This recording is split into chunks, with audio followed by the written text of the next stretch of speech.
tertúlia. Meu boa tarde para todos e todas. Hoje é dia 25 de junho de 2010, sexta-feira. O verbete é o 1609, 4 páginas, 43 logias e 6 máximos. O tema é subtarefa relevante. A especialidade é interassistenciologia. Definição. A subtarefa relevante é o desempenho de função ou cargo exercido pela consciência lúcida na condição de mini-peça interassistencial determinada pela superintendência do max-mecanismo multidimensional de interassistencialidade ao dividir todo o trabalho complexo, composto de inumeráveis segmentos, para cada colaborador ou colaboradora especificamente. A autopensionização sincronizada no fluxo do cosmos. O papel extraordinário da autodisponibilidade permanente no exercício da subtarefa da mini-peça interassistencial.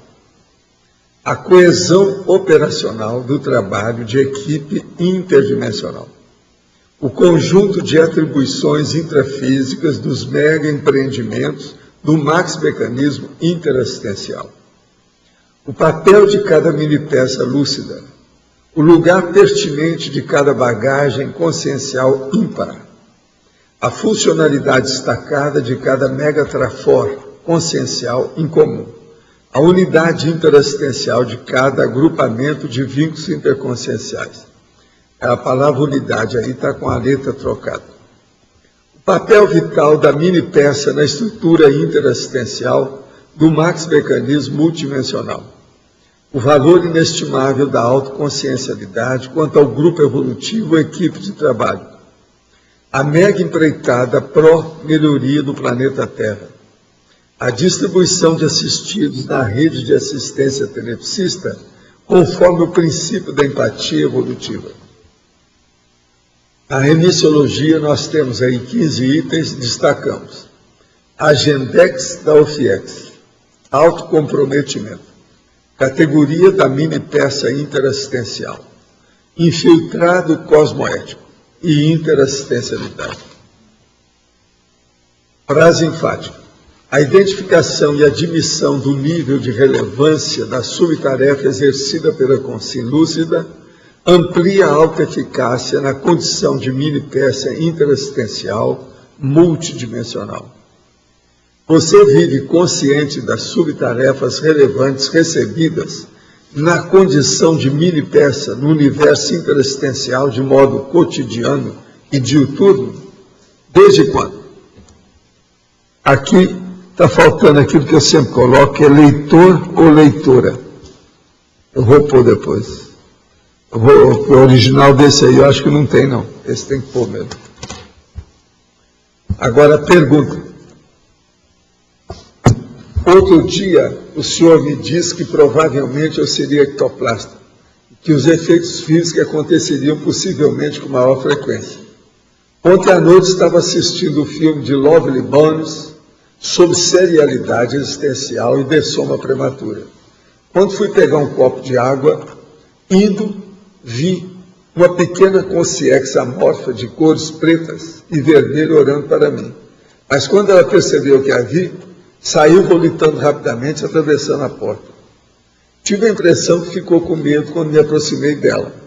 É normal que algumas consciências tenham receio ou de nós, simples consciência? Ou será que tinha que haver com o pessoal da minha tenebra? O senhor poderia me dizer algo quanto a isso? O problema é o seguinte, existe consciências, principalmente baratosféricas, que elas têm processo parapsicótico. Sendo assim, elas têm medo da gente, ela tem medo de bicho, ela tem medo do ambiente, ela tem medo de intempéries e outras coisas mais. Uma coisa muito séria que tem, que a gente sempre fala, isso eu estudei há mais de 60 anos, é que a hora que está ameaçando chover uma tempestade muito grande, tem certas consciências que estão na rua que entram nas casas. Quando o negócio está difícil, elas pulam a janela. Pulam, elas não atravessam a parede, elas pulam a janela. Então isso é muito importante a gente ver, e tem muita mentalidade ainda muito atrasada no meio dessas consciências, principalmente baratosféricas. Tem um processo com a Espanha. Suponho que nessa época atuei com alquimia, intelectualidade para psiquismo. Esse insight fui tendo devido a curso de campo que fiz. No último curso, perguntei à consciência se estava energeticamente preparada para iniciar a TENEPS, e ela me respondeu dizendo que caso tenha decidido, que eu resolvesse logo. Caso não tivesse, que eu me sentisse invitada. Como entender o porquê do convite em espanhol com o processo que tem com a Espanha? São sincronicidades, né? Fica de olho, anota essas coisas, vamos ver o que dá. Né?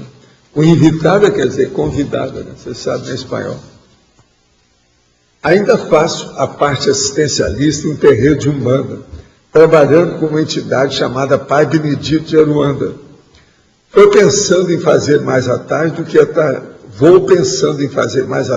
a TACOM. A energia que sinto é forte. Meus poros e calota craniana ficam imensamente sensíveis. E meu ombro, às vezes, pula que parece sair do lugar.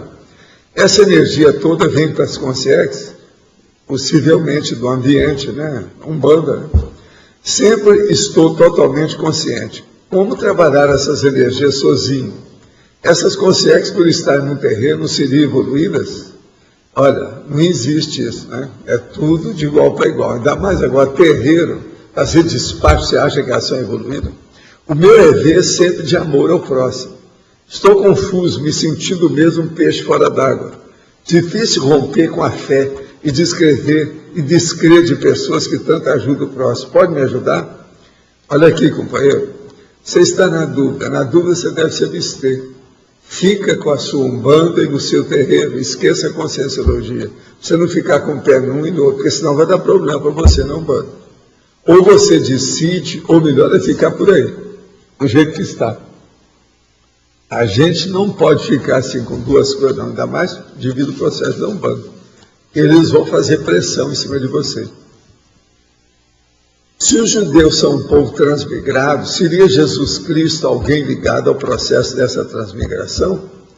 Escuta, transmigrado todo mundo é. Ninguém nasceu nesse planeta. Nós todos somos extraterrestres. Isso poderia ajudar a explicar a origem de ideias estranhas, como povo eleito, salvador e até mesmo talvez a crucifixão, um dos eventos mais bestiais da história da humanidade. Poderia ser uma queima de karma? Olha, isso tudo está dentro do processo judaico. Agora você tem que lembrar que os judeus têm 5 milênios. Eu vou ler alguma coisa sobre Israel daqui a pouco. Em Parafatologia, sexta linha, poderia comentar sobre o processo da distribuição dos assistidos e sobre a empatia evolutiva? É um processo automático e de afinidades? Os assistidos são distribuídos de acordo com a empatia evolutiva, ou seja, de acordo com o merecimento, aquilo que ele precisa, a maior necessidade dele. Agora, isso, os afins se atraem. A hora que se atrai, não precisa ter muita gente tomando conta disso, não. As energias fazem as pessoas chegarem umas às outras, ficar perto uma das outras. Não tem jeito. Gente, eu queria ler para vocês aqui, tem um capítulo aqui do Tony Jude, que é esse que eu estou lendo aqui, que é sobre o Eduardo Said. Então ele leu aqui, Eduardo Said, o cosmopolita desarraigado. Você sabe que esse Eduardo Said, ele faleceu há 7 anos. Agora aqui, no artigo que ele escreveu e publicou em 2004, foi publicado essas coisas dele aqui em 2004. Então, esse ensaio foi escrito para servir de introdução à coleção dos ensaios do Eduardo Said. Mas ele, então, aqui, esse homem é de família judaica. E ele vai falar agora sobre os judeus fazendo as observações a partir do Eduardo Said. Eu vou ler assim só tópicos, falando do processo. Israel, um Estado moderno, estável, com um aparato militar invejável. Segundo algumas estimativas, é o 4º mais forte do mundo no momento. Quer dizer, em 2004, era o 4º país mais militar do planeta. Outra coisa, a liderança palestina é corrupta e incompetente. Se os governos israelenses não cumprem nem seus próprios compromissos formalmente assumidos, e menos ainda os desejos de seus interlocutores. Então, aquilo lá não tem jeito de resolver tão cedo. Outra coisa, lá ele acha que de um lado é um Estado armado, que é Israel, do outro é um povo sem Estado, que são os palestinos. Tem razão. Outra coisa, tudo indica que a turma de Israel está tentando fazer uma limpeza ética há muito tempo lá, na Palestina.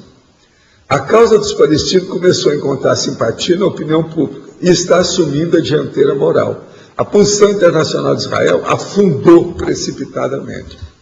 Isso ele escreveu em 2004. 6 anos depois, a situação piorou. Vocês viram o que aconteceu recentemente. Após a invasão do Líbano, e com mais intensidade depois da primeira intifada, no final dos anos 1990, a imagem pública de Israel vem escurecendo paulatinamente. Hoje temos um quadro medonho. Escuta só isso, como é que está Israel. Onde jovens de 18 anos, portando fuzis M16, sorriem desdenhosos enquanto maltratam idosos indefesos. São as medidas de segurança. Onde escavadeiras regularmente demolem prédios inteiros. É a punição coletiva. Onde helicópteros disparam foguetes contra suas residências. Assassinatos seletivos que Israel faz. Onde colonos subsidiados se divertem em piscinas construídas no meio de gramados, ignorando as crianças árabes, que a poucos metros dali apodrecem e sofrem as piores favelas do planeta.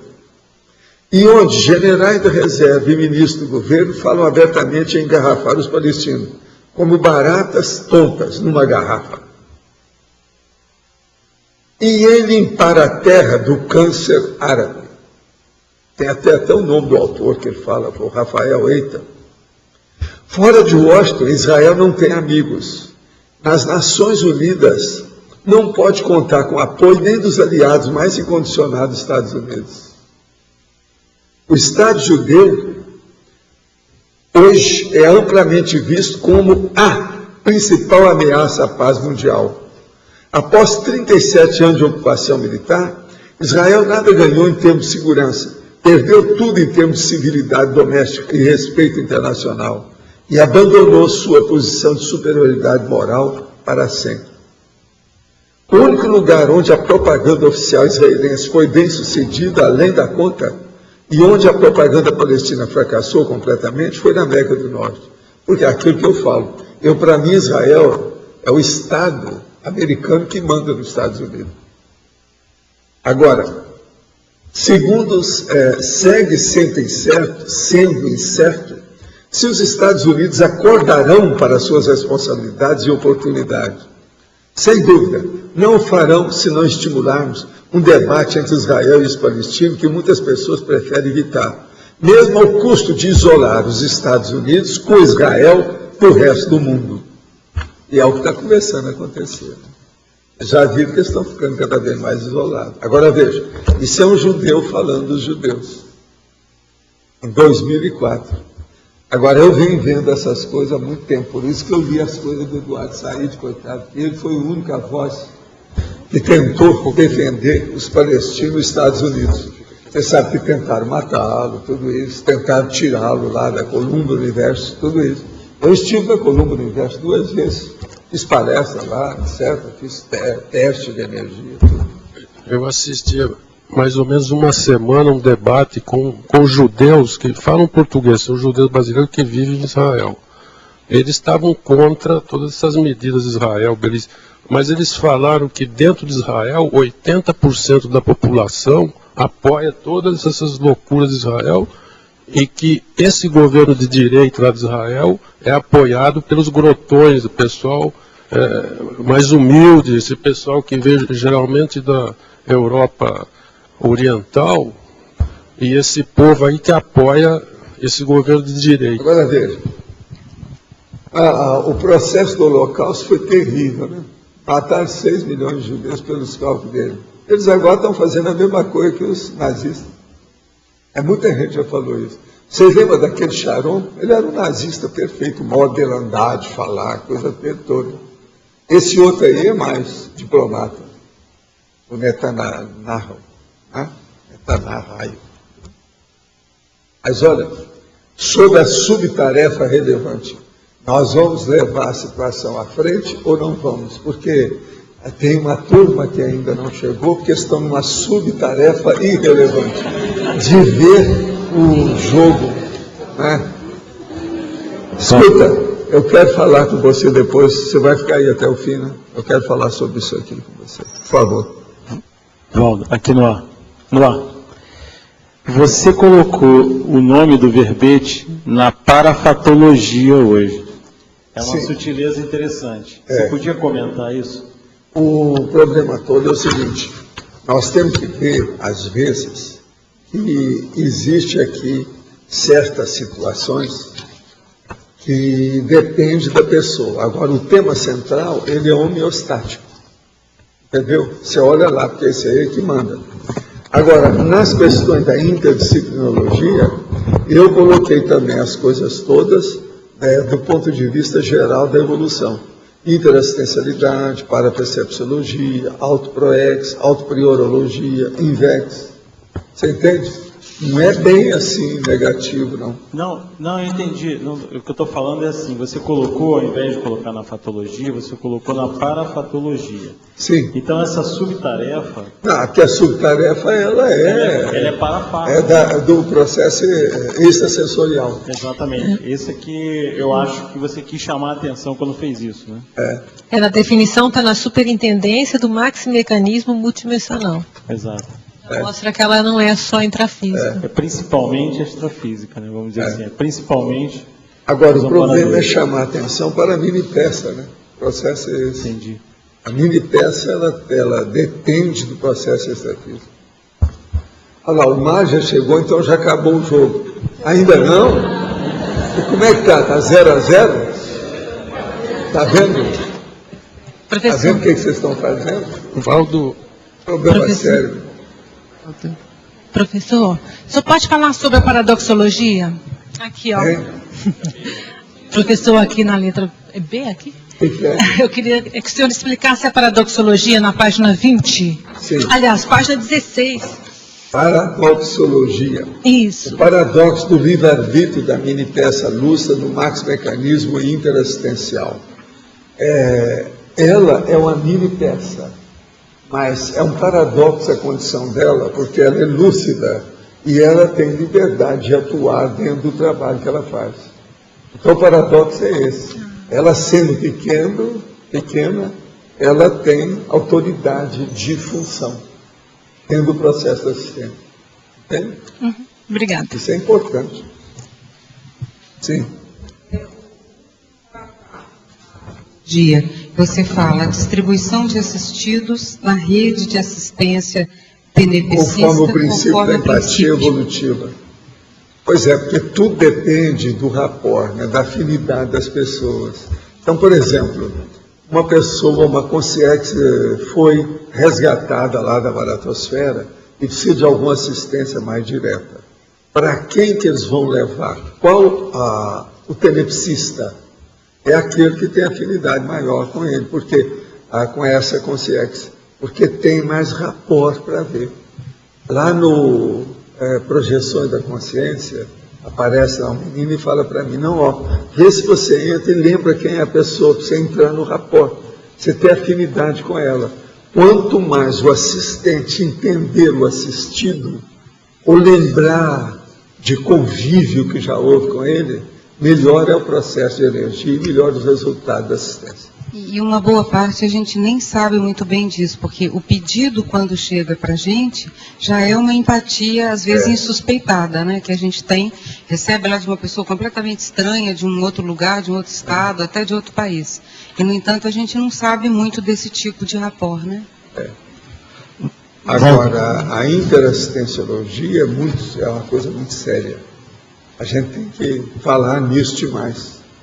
Hoje mesmo eu estava falando com o Pedro que eu estava escrevendo agora um verbete, é novo, mas só de coisas nossas aqui. O processo todo é o seguinte, é um mega polinômio interassistencial. Então, esse mega polinômio na própria na própria definologia, eu coloco numerado 1, 2, 3, 4. Então, o primeiro é dentro da área da assistência da saúde, alguma coisa nesse sentido. Entende? Agora, o segundo é tudo na questão de assistência propriamente dita. Está entendendo? Cada um deles, o terceiro e o quarto. Agora, o terceiro, por exemplo, é só sobre o processo do autoparapsiquismo da pessoa vivenciado. E no quarto, é o autorado cosmoético das pessoas. Então, isso cria um mega polinômio. São 4 itens que seria o ideal para todo mundo, de modo geral. A área da saúde, o processo de assistência maior, as coisas todas, sabe como é que é? Lá, no caso para você, eu especifiquei os 4, você saber o que é, porque senão você vai... Valdo, letra B. Oi, letra B aqui. Eu não sei se você já notou aí, no final da fatologia, tem aqui a última frase, o último testículo. A unidade. Não, eu já falei disso. A hora que eu já tinha falado. Você é retardatário? 2 minutos, mas sou. Estava vendo o jogo. Mas não estava vendo o jogo. Aí tem uma outra coisinha aqui, na estrangeirismologia, uma sugestão, teamwork, trabalho em equipe. Escuta lá, ó. Isso aí é a deusa Minerva. Teamwork, trabalho em equipe. Não sei se... Valdo, o sinergismo, o segundo sinergismo aqui da página 35. O sinergismo evolutivo da harmonia entre as peças do puzzle Max proexológico. Veja bem, a harmonia entre as peças do puzzle o quebra-cabeça. Esse é o sinergismo evolutivo. Você juntar tudo que você tem, as coisas todas que confluem para aqui. Eu queria que você aprofundasse essa harmonia grupal, né? É a harmonia grupal dentro do momento evolutivo da pessoa, né? O holopensene dela.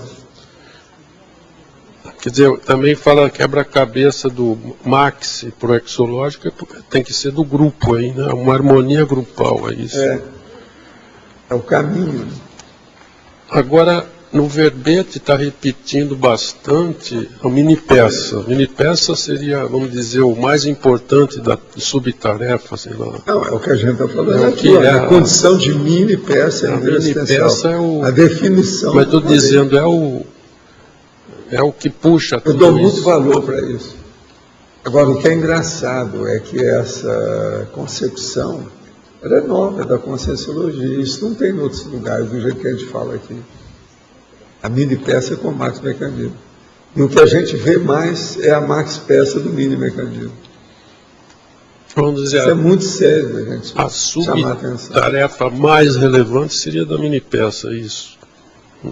Não, a mini-peça, ela vai ampliando a relevância das tarefas que ela exerce, essa consciência, e então a função se amplia. Ela muda de local.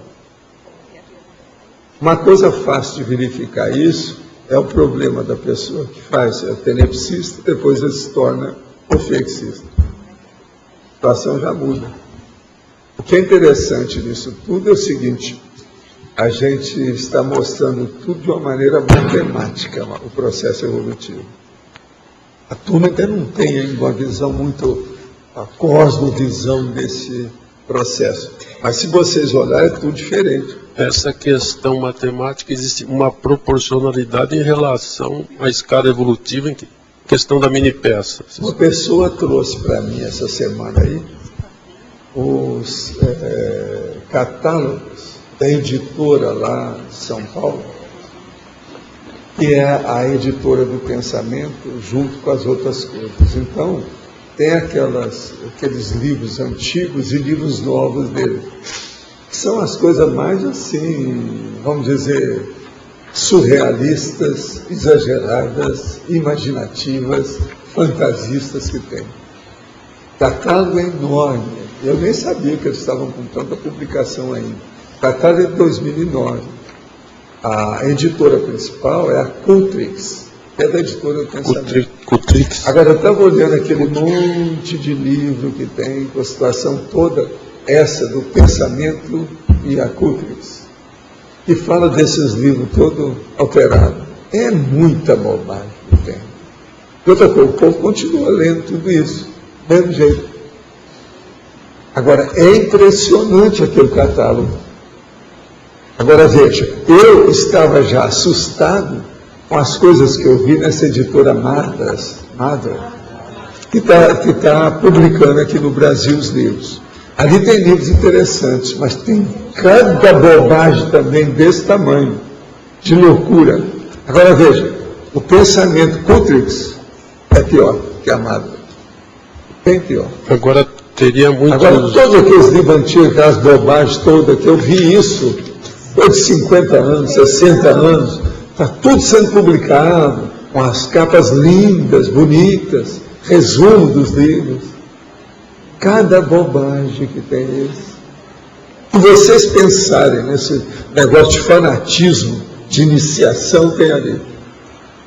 É impressionante o negócio. Coisa nova.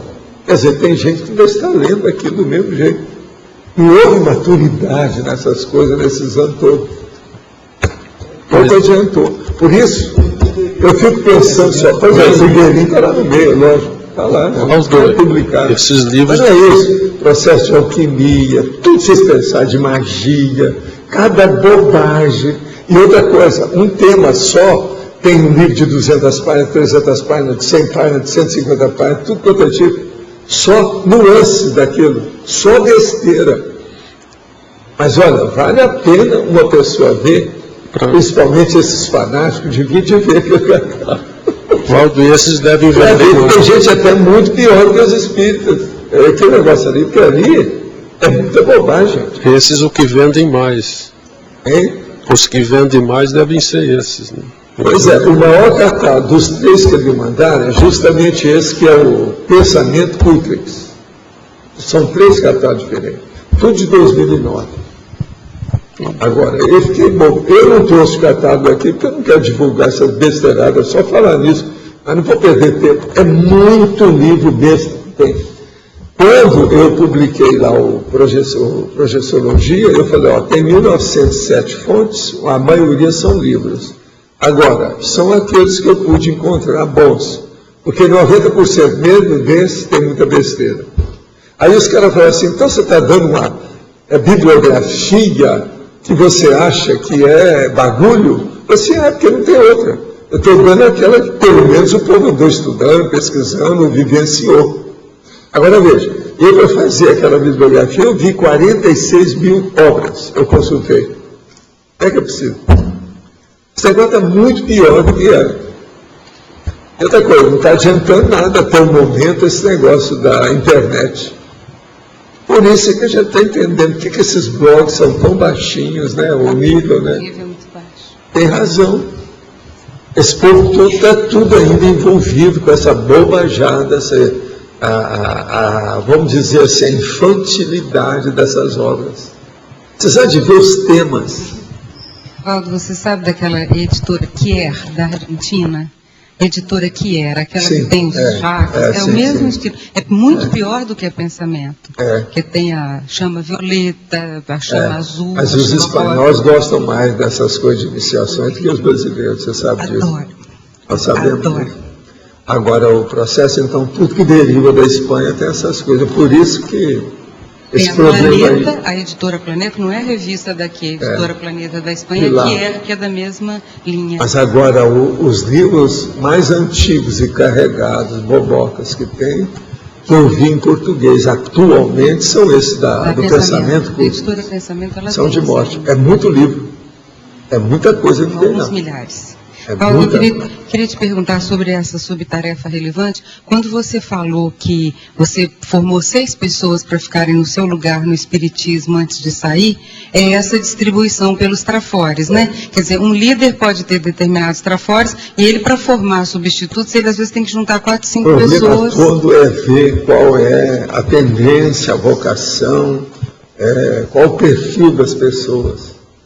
Eu trabalhei 4 anos para sair.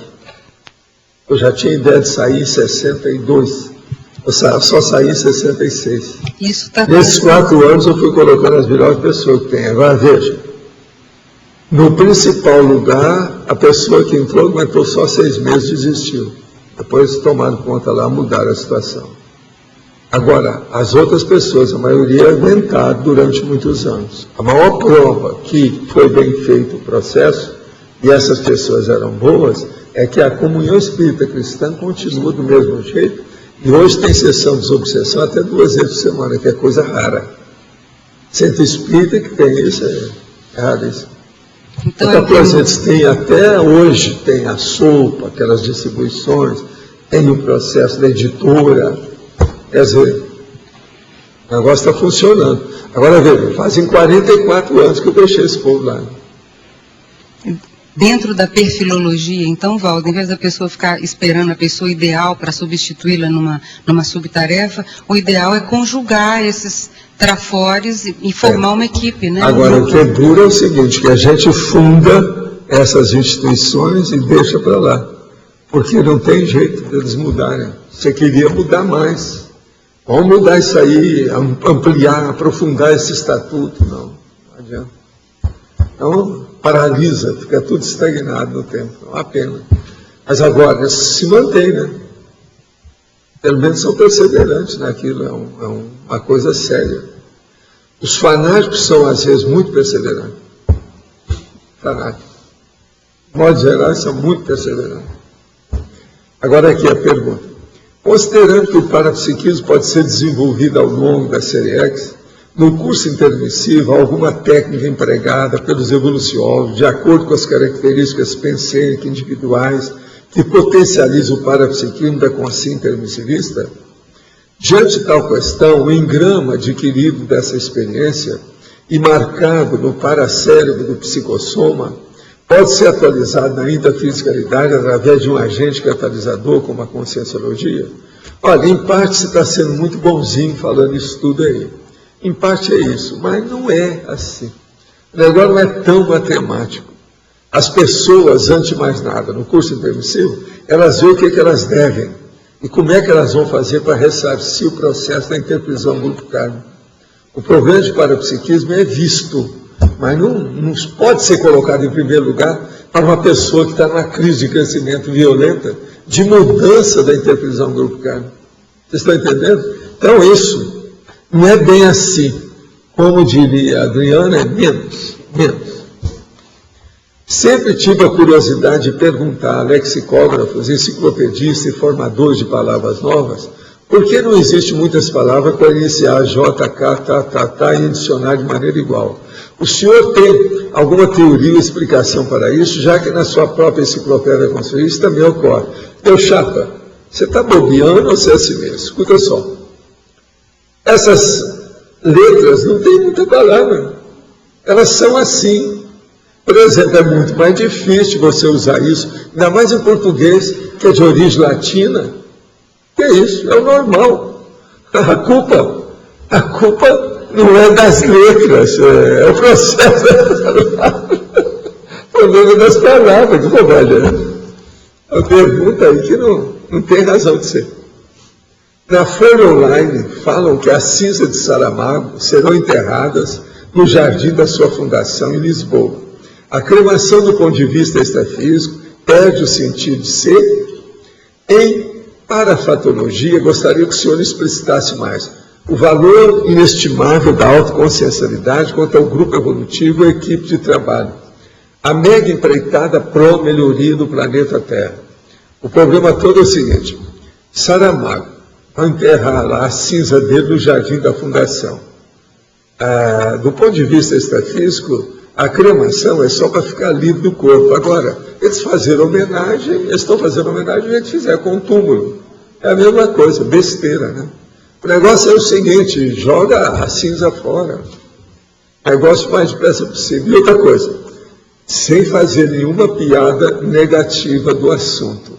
Mas esse negócio de cinza do Saramago é muito estranho, porque você sabe o apelido que chamavam ele, né? Sala Amargo. Toda pessoa que dê soma vira santo. Esse homem, eles estão querendo fazer dele um santo depois que ele morreu. O homem era comuna, brabo, mas ele era bom, fazia opção de coisa boa para o outro lado. Mas é comuna até no fim. E o apelido dele era Salamargo no Brasil. Agora, Salamargo, a cinza do Salamargo, não é esquisito isso? Eu estou só lembrando que existe isso, que é a voz do povo, não é minha. Agora, o valor inestimável da autoconsciencialidade quando é o grupo evolutivo ou equipe de trabalho. O processo é o seguinte: junto do seu grupo evolutivo, junto da sua equipe de trabalho, a sua autoconsciencialidade, ou seja, a sua lucidez, a sua autoconsciência, ela se amplia, é mais fácil, ela se expande, devido você estar num ambiente que é seu. O holocenseno é favorável, então aquilo você amplia. É o problema, onde tem mais afinidade, tem mais lucidez, no nível daquela, vamos dizer, consciencialidade, mas a lucidez é maior. Se a afinidade é positiva, é para o bem, a lucidez é maior. Agora, a mega empreitada para a melhoria do planeta Terra é o processo de transformar a Terra de mega hospital e colocar para trás e colocar a mega escola na frente. Sou psicóloga e às vezes, quando estou atendendo, vejo um fio enrolado que liga o meu olho direito ao lado esquerdo do rosto do paciente. É como se fosse um fio de telefone, é muito forte. Tem que ficar disfarçando para o paciente não perceber. O que pode ser isso? Olha, existe um processo, que é a única coisa que parece que isso você está falando, que é o seguinte: o fronto chakra tem muita energia. Quando certas pessoas trabalham e elas têm ectoplastia, o fronto chakra parece uma tromba. Parece que a pessoa vai lá. Eu mesmo falei nisso aqui muitas vezes. Parece que você sai assim, ó, e a tromba mexe lá. Você sente a pessoa está mexendo à distância.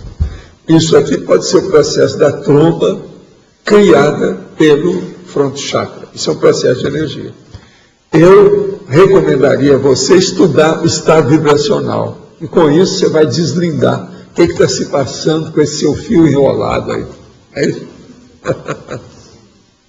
O senhor pode falar o nome do livro que deu algumas coisas a respeito de Israel? Mais uma vez. Lavamos-nos. Lavamos-nos, quer dizer, quando a pessoa vai tomar banho, ela fica pelada. Então a gente fala, lavamos-nos. Isso também é popular. É do português, lavamos-nos. Quer dizer, você não se lava com roupa. Mas olha, o nome é Tony Judt, Reflexões sobre um Século Esquecido, 1901-2000. Está aparecendo lá? Tá. Ah, então tá bem claro. Ele é da editora Objetiva. Vale a pena ver esse livro do ponto de vista histórico, que são trabalhos que esse nosso amigo andou escrevendo, principalmente lá no New York Times. É alto nível isso aqui. O livro é muito bom. Agora, ó, quero avisar desde já. Você não vai, vamos dizer, assinar embaixo ou apoiar todos os capítulos do livro. Vai ter livro que você vai ter capítulo que você vai achar bom e tem outro que você vai achar ruim. O homem, às vezes, ele é um pouco exagerado em certas coisas, depende de onde é. Esse nosso amigo está com aquela doença lá do nosso outro amigo sobre o tempo. Ele está todo alterado atualmente, a Maura, entende? Ele está doente. Agora, outra. O senhor pode falar o nome do livro, é esse aqui, então esse já foi. A outra, não tem uma parapercepção desenvolvida e pretendo otimizar essa condição dentro da conscienciologia. No entanto, hoje, tenho minha intuição que é bastante presente e quando preciso servir sobre algum parafato, eu uso em meu favor toda a situação. É válido o meu autocomprometimento dentro de um grupo de estudo a partir dessa avaliação interna? Pode ser. Agora, eu preciso ver o seguinte, qual o resultado de tudo isso que está acontecendo com você? O resultado é bom? É positivo? Está fazendo assistência? Ajuda muita gente? Isso é que é o mais importante você perguntar. Se for, vale a pena. Está ótimo. Pode falar. Aqui. Na parafatologia, na última frase, E no que se baseia esse princípio da empatia evolutiva?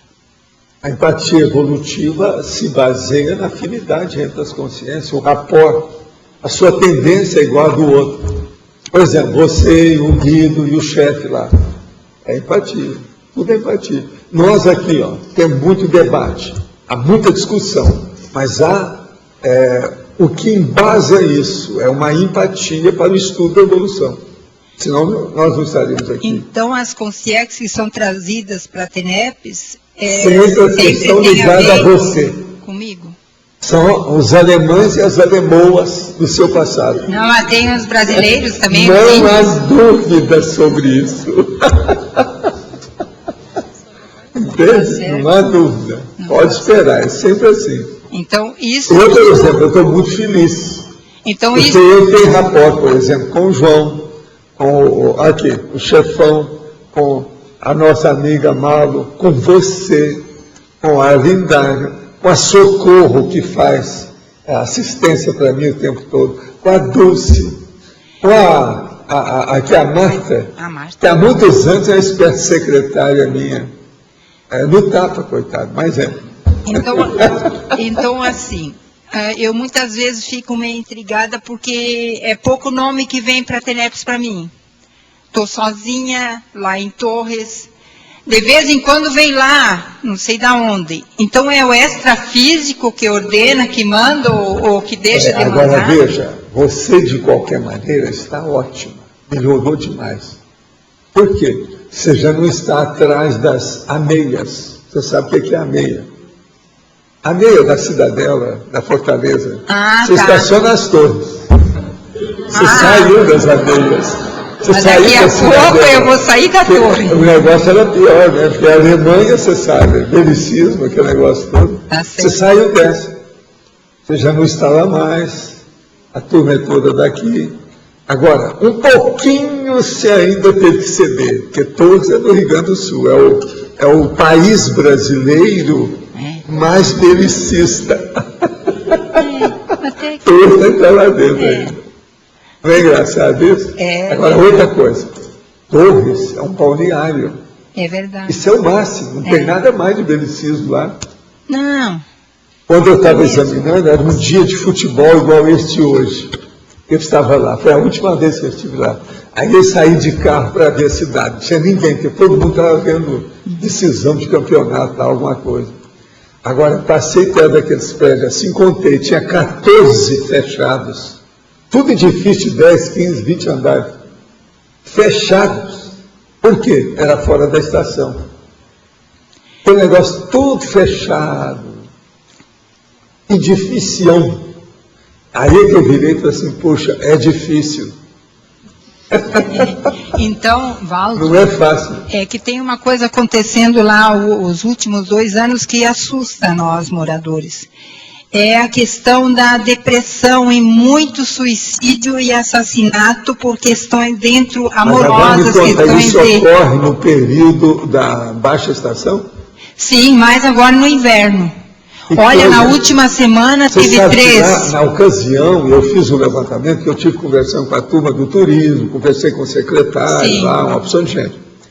Lá tinha mais ou menos 44 mil habitantes. Agora são Quando 48. tinha estação, passa para 440. Isso aí. E mais o negócio aumenta 10 vezes. O negócio era violento. Agora lá é impressionante isso aí. Eu cheguei a escrever sobre isso em artigo. Sim, tem no Homo Reurbanizados, tem o capítulo Cidades Fantasmas. Pois é a Cidade Fantasma, eu chamo lá de Cidade Fantasma. Tá certo. Aqui, na Argentina, o Puerto Iguaçu, teve um período que eu estava aqui também, que era a verdadeira Cidade Fantasma. Conforme o dia da semana você ia lá, não tinha ninguém. Agora, depois começaram a fazer cassino, opção de cor, hoje já não é mais assim. Tem muita gente que já sai aqui para ir almoçar lá.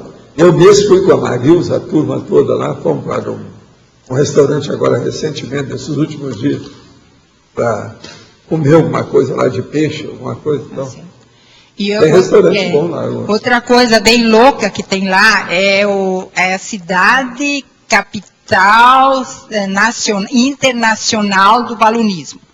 Na última festa, que foi agora em maio, 80 balões. E 2 caíram. São esses balões no que mar. provocam incêndio lá no Rio e matam os outros. É horrível. Aquele gás, a gente um sente baloeiro. o cheiro na cidade toda. São os baloeiros. É bem louco. Eu estudei os baloeiros de perto. Tive atendendo alguns, etc. Tem gente totalmente doida nesse meio. Eles são fanáticos com o processo de balão de uma maneira absurda. É, isso aí. Aquilo é uma vida para eles. Eu vi lá no Rio. Então tá certo. O balão lá no Rio provoca muito problema. Agora, eu já falei, vai ser duro, é um dia que um balão daqueles de 14 metros bater em cima de uma dessas usinas aí de eletricidade. Vai ser uma explosão geral, violenta que vai acontecer.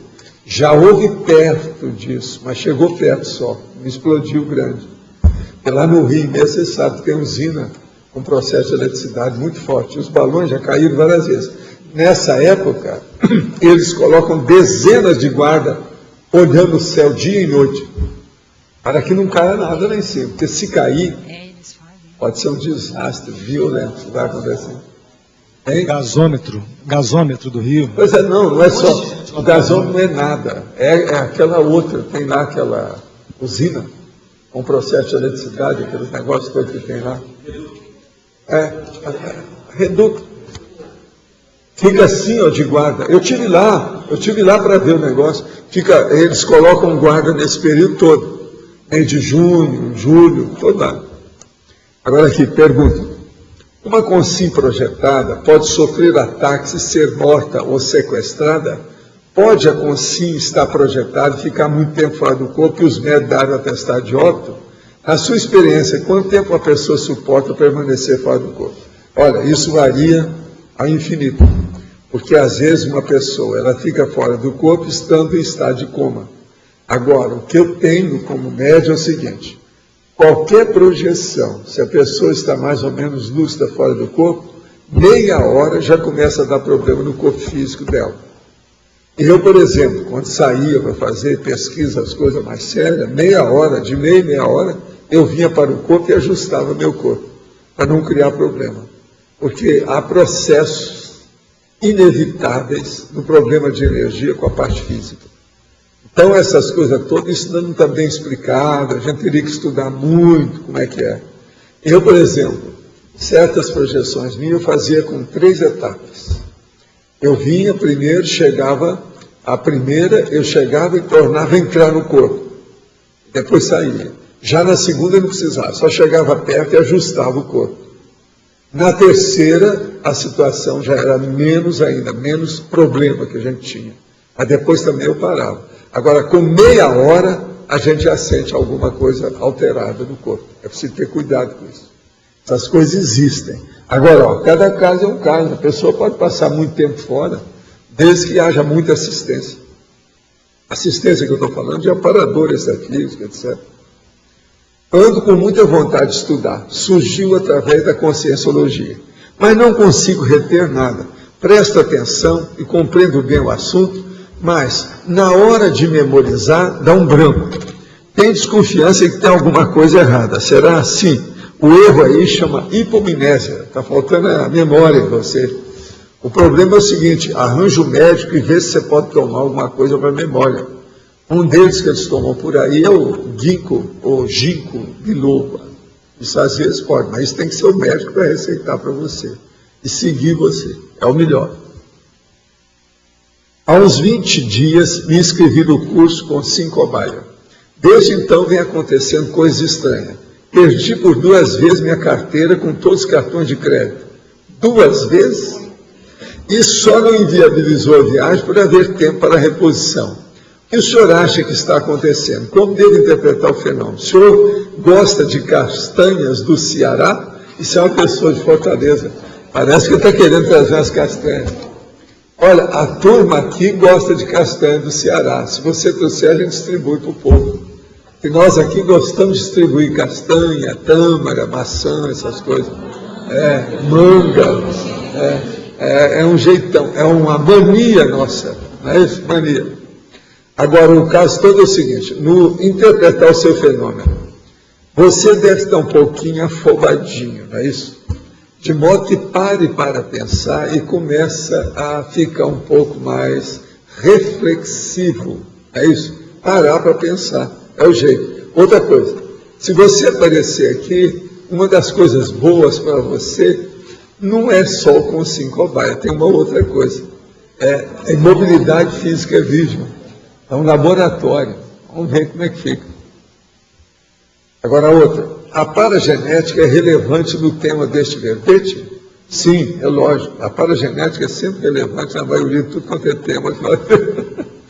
Não teria facilitadores e dificultadores paragenéticos envolvidos na subtarefa relevante para iniciar e posteriormente consolidar-se com a mini-peça dentro do maxi-mecanismo? Não. O problema todo é o seguinte: ajude os outros, que eles vão ajudar você. Você acaba sendo mini-peça por aí. O processo é de fazer assistência, assistência, assistência. Poderia ampliar sobre a possível confluência da paragenética na subtarefa relevante, ou seja, na Consim lúcida empenhada nessa função? Sim. O problema todo é o seguinte: a paragenética, ela define, no caso mais, quais são as consciências afins à pessoa. Essas consciências, então, estabelecem a vida humana dela. Vem a família nuclear, depois os colegas de profissão, a dupla evolutiva que a pessoa arranja, o ambiente que ela trabalha, o círculo de relações sociais, etc. e tal. Agora, com isso, então, ela já vê bem, dentro do holopensene dela, qual é as afinidades que ela tem. Há pessoas, por exemplo, hoje, que é muito afim aos que gostam de futebol. Outros já não são tanto assim. Muitos que estavam aqui, por exemplo, não estão dando a mínima para esse jogo do Brasil com Portugal. Então, vocês vejam, tudo isso é afinidade. Essas pessoas que estão aqui, elas se interessam mais por estudo do que por futebol. Então, óbvio, nós estamos tirando partido do dia para a gente ver. É aquele negócio do histrionismo e da oratória, da retórica e do estudo, vamos dizer, para selecionar didaticamente com o dia, né? O dia que passa. De modo que isso tudo é afinidade. Vamos ver qual afinidade que você tem pela afinidade do seu ciclo de relações. Assim, você fazendo assistência, você vai receber assistência dos amparadores para assistir gente desse mesmo nível que você. Professor. Sim. O professor coloca na colegiologia, o colégio visível dos assistenciólogos, né? Em termos de semântica, o melhor nome para esse colégio visível seria assistenciólogos, interassistenciologia ou assistenciologia? Qual seria o ideal em termos de nome para fixar? Não, assistenciólogos, sempre o ólogos, ele chama mais atenção. É melhor do que assistenciologista. Eu estou falando como é que é, mas ambos são a mesma coisa. Sim, Agora, do ponto de vista técnico de estudo, ólogos é melhor do que gistas. E se colocasse interassistenciólogos também, poderia ser? Também, é uma coisa, o processo de você falar. O interassistenciólogo é mais completa a ideia, porque pega de um lado e do outro. Certo? Okay. Mas lá no fundo é mais ou menos a mesma coisa. Professor, Dona Tânia. uma informação dos laboratórios. O laboratório de mobilidade física Vígio está interditado. Ainda está? Ainda está em obra ainda. Eu falo aqui de vez em quando nele para ver se o negócio fica pronto. Ele está imobilizado. Teve uma pessoa, semana passada, que chegou lá para mim e falou assim: não fale muito no imobilidade física Vígio, porque ele ainda está em obra. Mas não, isso é bom para apertar vocês aí. Vamos dar um jeito nisso. Uma outra coisa, todos esses que não estão fazendo a imobilidade física Vígio, que o laboratório está fechado, seria bom vocês falar para a pessoa fazer isso em casa. Quando ela voltar, ela faz a imobilidade física Vígio em casa. Agora, tem que fazer sem leniência e sem autocorrupção. Vai fazer realmente para valer, né? Negócio fechado, colocar um relógio, fazer tudo com infraestrutura. Seria bom, né? Para a pessoa não perder o treco, perder o campo. Tem o campo de Saquarema, qualquer coisa vai lá. Se a pessoa é carioca, ela já tem, né? Vale a pena. Quem é que está com o microfone? Letra B. Professor, você poderia aprofundar a paradoxologia? Paradoxologia.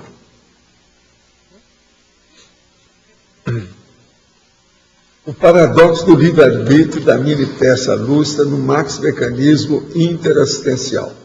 O problema, eu já falei nisso aqui antes, o paradoxo é o seguinte, é que a pessoa é uma mini-peça, no entanto, ela tem uma liberdade ampla lá dentro do processo da interassistencialidade. Entende? Mesmo sendo uma mini-peça. Então, o maxi-mecanismo é muito grande. É possível dizer que quanto mais a pessoa ingressa no fluxo do maxi-mecanismo, é maior o livre-arbítrio dela ou não? Não, o problema é o seguinte, o maxi-mecanismo, ele é enorme. A gente não sabe como é que eles cuidam disso, é muita gente, é serenões no mínimo, que coisa, você está entendendo? Tem evoluciólogo, tudo isso. Agora, o que se passa? Ela é que vai crescendo lá dentro, porque tem muito serviço para ser feito. É muita atividade de assistência que tem. O que a Terra mais precisa é de assistência interconsciencial. É o que ela precisa mais. Atualmente, então, isso é um fato, devido ao processo da reurbanização. Tem gente que está sendo escolhida para vir para a Terra, renascer, e outros estão sendo escolhidos para ir para outro planeta e renascer lá. Essas coisas todas nós estamos vendo uma fase crítica de evolução. Entende? Valdo, aqui na letra A. Sim. Pensinologia, la última linha, la autopensionização. A autopensionização sintonizada no fluxo do cosmos. Quer dizer, quando você tem uma autopensionidade ou pensionização está afinizada com o fluxo do cosmos, você recebe mais ajuda extrafísica e os resultados dos seus esforços também são mais compensadores. Você tem mais êxito, tem mais sucesso. Agora, o problema todo é o seguinte, o fluxo do cosmos, ele segue as necessidades das consciências. Então, tudo aquilo que você faz em favor dos outros, de fato, vai ajudar você e o resultado é melhor. Isso é uma coisa assim, matemática e óbvia. Agora, a mini-peça seria uma condição? O que é? Para a mini-peça seria uma condição? Para a mini-peça seria uma condição? Mini-peça. É isso. O que tem? Seria uma condição a sintonizar o fluxo do cosmos? Não, a mini-peça, quando ela entra, ela já está em sintonia através do maxi-mecanismo. A pessoa já está fazendo alguma coisa correta através disso. Entende? Ela está com o maxi-mecanismo, está superintendendo o trabalho dela. Então, por exemplo, todo amparador de TENEPS, ele trabalha com o maxi-mecanismo. Ipso facto quer dizer, tem vários nomes para isso, né, em latim, né? Se isso ocorre de um jeito, vai ocorrer com o outro. Então, a mini-peça também pertence ao maxi-mecanismo. Você está entendendo?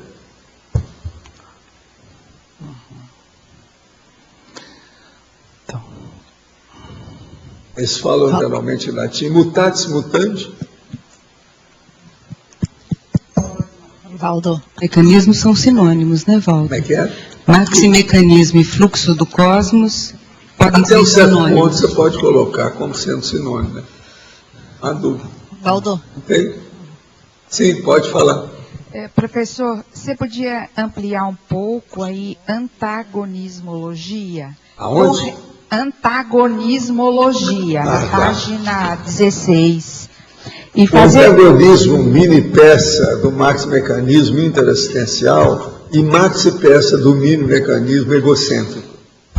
A primeira coisa, então, que a gente chega aqui, a dedução que a gente tem é o seguinte, toda mini-peça é altruísta, toda maxi-peça é egoísta. Se a pessoa pensa assim, tudo está certo. Agora, não pode haver egoísmo dentro do processo interassistencial. Entende? Porque aí não tem assistência. Tem exploração, manipulação, tem a corrupção. Então, o que a gente quer dizer aqui bem claro é isso. Que é bom estudar a diferença entre mini-peça e maxi-peça. Tá certo? Pode falar. Analogia, Você vive consciente das subtarefas relevantes recebidas na condição de mini peça no universo interassistencial de modo cotidiano e diuturno, né? A pergunta é, qual que seria a melhor vacina para não se perder nessas subtarefas relevantes recebidas? É cumprir bem a tarefa que tiver. Sim, mas... Não tem outra saída para isso. Sim, isso está lógico, Siga direitinho aquilo que o mundo te oferece para ajudar, para fazer assistência, e eles vão fazer mais assistência para você. Você vai mostrar desempenho bom, você vai mostrar eficácia, competência, eles vão te dar mais serviço e fazer mais assistência. Mas como saber se exatamente nós estamos nessa condição ou se você tem recebido mais assistência ou não? E uma coisa muito séria é ver se você está correta dentro do que você faz ou se você é dispersiva. A maioria se perde por causa de dispersão. Tá, mas é assim da dispersão como medir isso se é o que medir é o seguinte, ao passo que você vai fazendo, o seu serviço está aumentando e tem mais assistência, está se sentindo melhor com aquilo. Se recebe assistência... Assistência sempre vem. É sinal que escolhe esse fluxo. Se o seu trabalho é bom, se a consciência é boa, ela sempre tem assistência. Mas como saber se o trabalho é bom, no caso? Como medir isso? É processo... Sempre o resultado. É o saldo. Olha o produto. O que sobrou? O que é que deu no fim? Agora, não pode ter dispersão. Dispersão, mas bem às vezes... No seu caso, é sempre lembrar disso, dispersão. Tá. Aí vem também um pouco de dúvida, aquela sensação de que parece que não está exatamente fazendo. Não existe. Quando parece que é pouco, uma sensação de que é coisa infantil.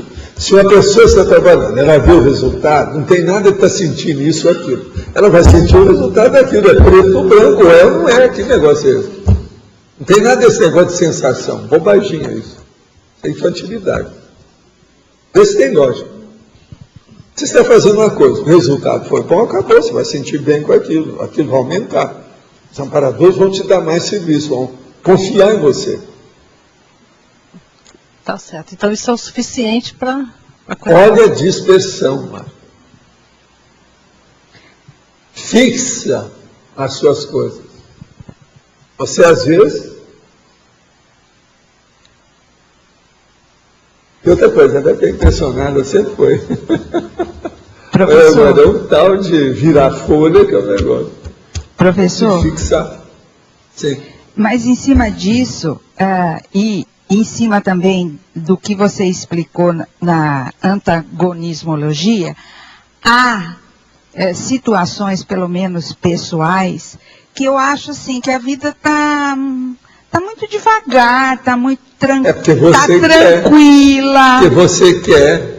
A pasmaceira é sua. É mesmo? A Mesmex é sua. Nossa! A gente é que põe gasolina ou água no carro. O problema é esse. Põe a gasolina azul mais no carro. Mais gasolina. Valeu. É esse. Agora, eu não acho que sua vida esteja assim, não, tá? No seu caso, até que não. Tem que dar um desconto. Você está sempre agindo, fazendo força. Não, mas o tranquilo faz parte da vida, isso é ótimo. Se há tranquilidade com resultado, ou resultado com tranquilidade, está ótimo. Agora, o problema é ver se tem coisa depois, e se aquilo está ampliando. Principalmente, por exemplo, depois de 5 anos, é preciso ter ampliado alguma coisa, né? Com 5 anos não tem jeito de... Tem que ter havido uma melhoria. Não dá. Eu estou falando 5 anos que é para acabar com... Qualquer dúvida, tira tema ou cisma. Tira cisma. Valdo, a dispersão, ela tem relação com o fôlego da pessoa? O que a pessoa acaba saindo? Superstição? Não, a dispersão. A dispersão? É, dispersão. A dispersão é o seguinte, tem que ver uma pessoa excitada pelas coisas superficiais. Isso é que dá dispersão. Observa bem que sempre a pessoa está dispersa por uma coisa superficial. As pessoas não ficam dispersas por coisas profundas, de alto valor, não. Não, sim, mas a pessoa... sempre por coisas banais, frívolas, eu entendi. Que não tem tanto valor. Mas a pessoa está concentrada numa coisa mais profunda, e daí ela sai do caminho. essa saída tem a ver com o fôlego dela não aguentar, de manter Não, aquilo? ali tem vários, quase sempre é emoção. Ela fica procurando mais emoção, alguma coisa. Entende? O problema é esse. Agora, a dispersão. Quase sempre é a pessoa que não para raciocinar. Ela não tem uma pensalidade equilibrada. É preciso de haver o quê? Precisa de haver reflexão. Para essa turma que a gente fala aquela técnica da reflexão de 5 horas. 5 horas de reflexão, para a pessoa pensar. Em cima de um tema. Aí a pessoa vira para a gente, logo no início, e pergunta assim, mas vou pensar o quê? Aí eu digo para ela assim, você vai pensar em dispersão durante 5 horas. Não, mas por que dispersão? Tem que pensar. Então a pessoa me pergunta, você acha que eu sou disperso? Não, observa a sua vida. Você me contou que em outubro você fez isso, agora em janeiro você já fez isso, agora em março você já fez aquilo e isso. E no fim não tem nada resolvido assim, pronto. Está tudo por fazer. Se isso não é dispersão, o que é? Então a primeira coisa, você vai pensar na dispersão. Olha tudo que você tem de dispersão na sua vida, desde que você era um rapazinho, até hoje. Todas as tolices que você já deixou para trás e arranjou tolices maiores, depois dessa. Porque quanto mais de idade a pessoa tem, as tolices vão se ampliando. Uma pessoa que tem 15 anos tem uma tolicezinha. Uma pessoa que tem 50 anos tem uma tolicezona. É enorme. Ela já tinha oportunidade de saber as tolices que ela cometia. Se ela continua repetindo aquilo, mostra que a dispersão é enorme. Então, uma reflexão de 5 horas sobre o tema dispersão. E a pessoa não pode pensar em outra coisa, não é só na dispersão. Ela vai começar a entender. Agora, a primeira coisa que eu falo para a pessoa, quando é assim, é o seguinte, seria bom você consultar 50 dicionários sobre a palavra dispersão. Vai um por um. Você vai ver que elas se repetem muito, as definições, mas você vai ver diferença. Depois que você consultar 50 dicionários, você vai começar a entender a dispersão. A maioria das pessoas dispersivas nunca pensaram em dispersão. Maioria. 51%. Entendeu? É só pensar nisso. Nós vamos ver como é que fica. Então é um problema mais emocional mesmo, então. A maioria, né, dos nossos erros são todos emocionais. Vamos falar mais franco, né? Não são bem emocionais, são instintivos, animalescos. É um processo de animal. Está entendendo? A verdade é essa. Mas você queria falar alguma coisa? Eu queria dar sugestão, né, como a dispersiva, fazer no meu caso. Você hoje é a professora. Né? Hoje, no meu caso, que, vamos dizer assim, me ajudou a fazer essa correção de rota, foi o 3 dias do laboratório de auto-organização, que daí eu dei uma guinada enorme. A auto-organização ajuda muito. Mas eu fiz 3 dias. Primeiro tem que ter reflexão. Senão a pessoa vai no laboratório e fica pensando no jogo do Brasil com Portugal, etc. Mas 3 dias conserta, professor. Dá uma boa... Processo de dispersão, a pessoa tem que pensar, Luiz, em devaneio. Antes de mais nada, tem que pensar em devaneio. Porque uma boa parte do povo entende mais devaneio e não dispersão. Então você fala em devaneio, a pessoa vai entender. Devaneio.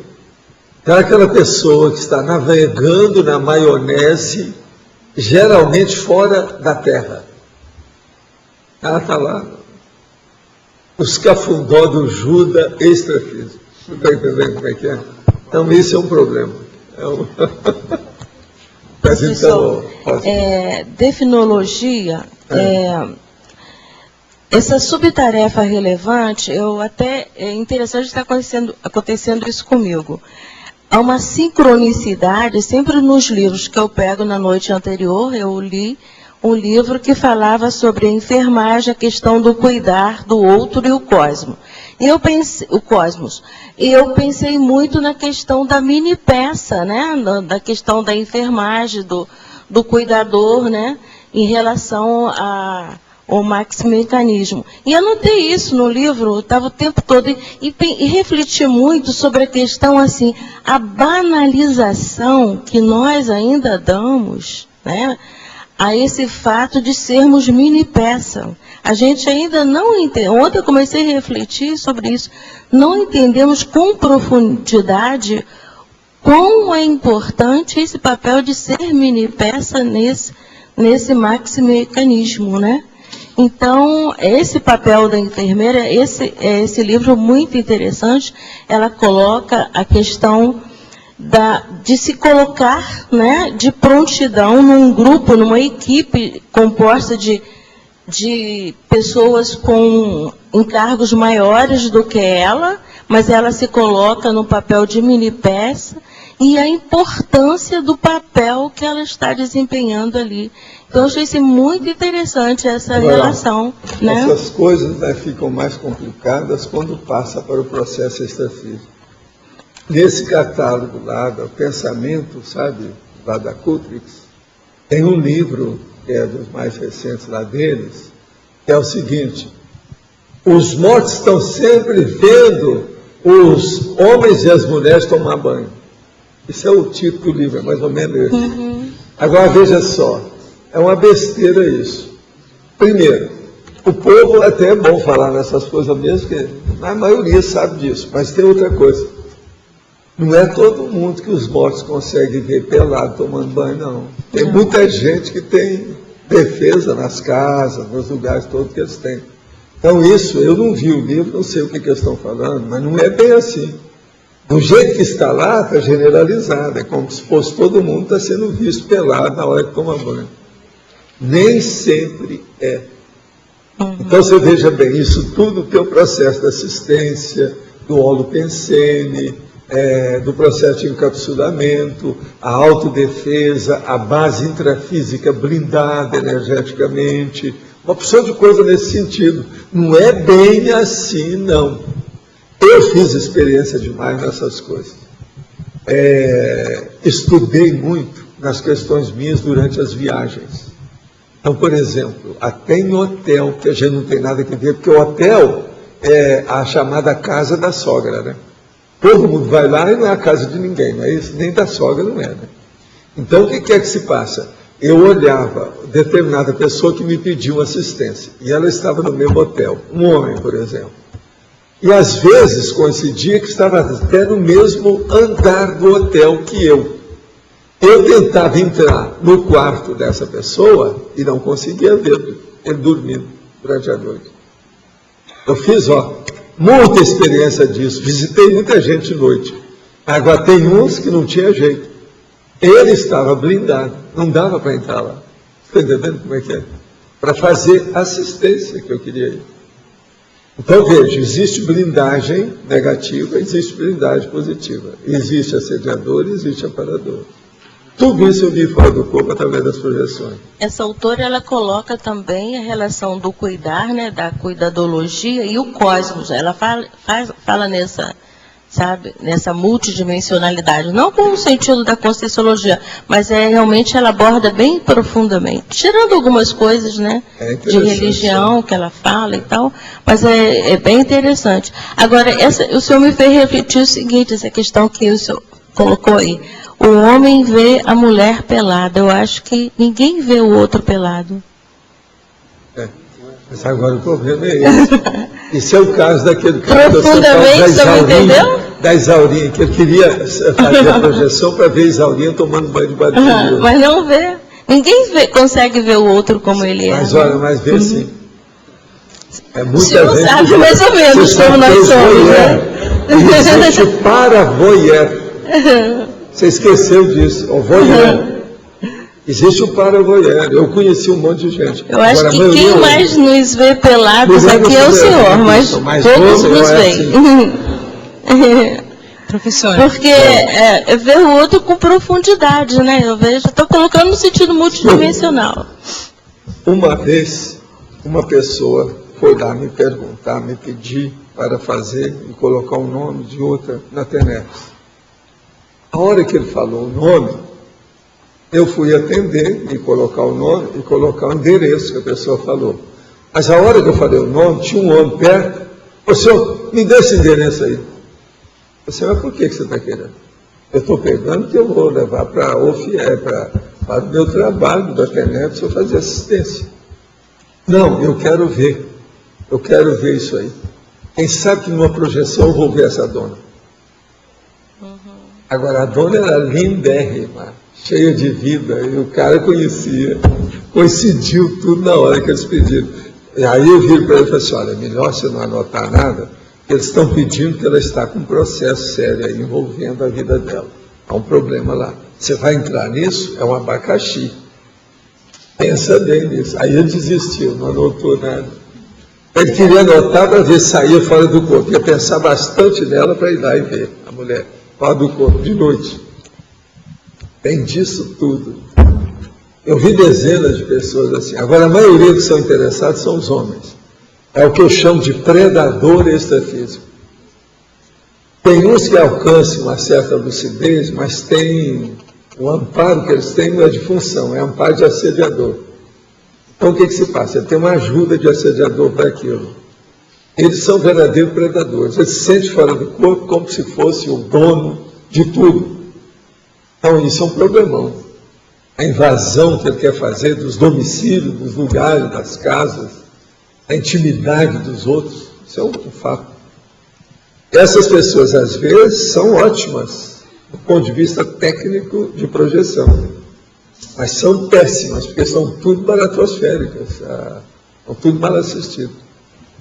Professor. Agora, entre esse povo, por exemplo, de certas iniciações, seitas que tem por aí, tem muita gente assim. A página 16, em voluntariologia. Aprofunda um pouco aí o segundo o braço intrafísico da Reorbex formado pelo voluntariado conscienciológico. O caso é o seguinte, braço intrafísico, você entendeu isso aí, né? O problema todo é o seguinte, é a parte o departamento intrafísico da reurbanização extrafísica. Esse departamento, geralmente, é o que está constituindo a reciclagem intrafísica. Então, a reciclagem humana, a reciclagem terrestre, propriamente dita, é feita por isso. Então, por exemplo, nós aqui, tudo que nós fazemos é desse braço intrafísico da reurbanização. O processo, por exemplo, nosso,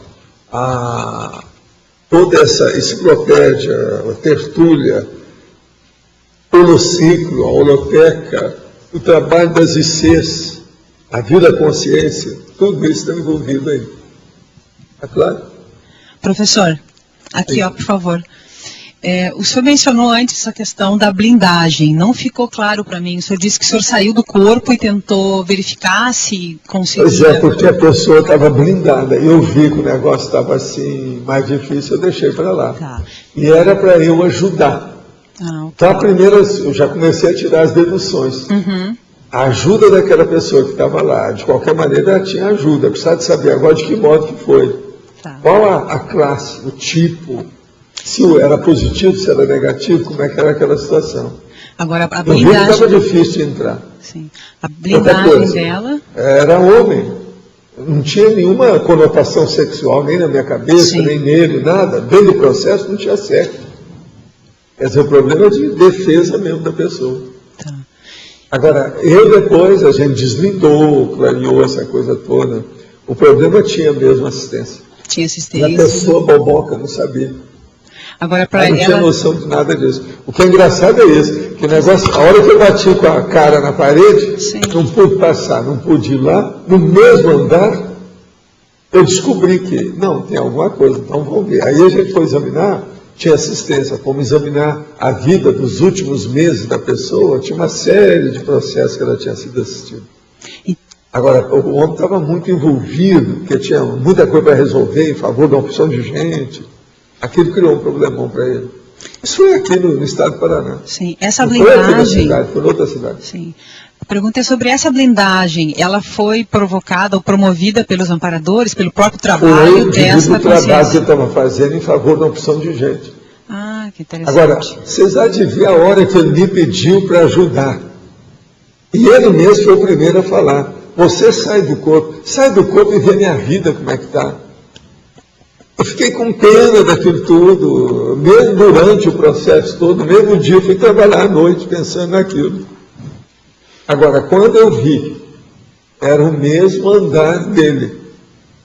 Eu nem sabia onde é que era. Eu sabia que estava no hotel, mas não sabia que era no mesmo. Aí eu fui, quando eu chego, vejo lá.